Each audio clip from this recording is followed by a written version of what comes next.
আল্লাহ পাক তার প্রতি রহম করুন যে আমার এই কথাগুলোকে অন্যের কাছে পৌঁছে দিবে। নবীজির ভাষণ। এরপর নবীজি বলছেন, জেনে রাখো নিশ্চয়ই তোমাদের পরস্পরের, মুসলিমদের পরস্পরের সম্পদ, পরস্পরের রক্ত, পরস্পরের এই যে জান মাল ইজ্জত, এগুলো একে অপরের জন্য হারাম।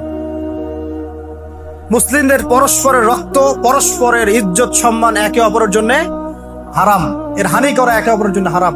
ঠিক যেমন আজকের এই দিন হারাম, এই শহর হারাম, এই মাসও হারাম।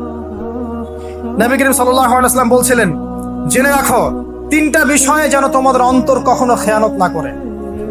তিনটা বিষয়ে তোমাদের অন্তর যেন কখনো খেয়ানত না করে। এক, তোমরা যে কাজটাই করবা শুধু আল্লাহ পাকের সন্তুষ্টির জন্য করবে।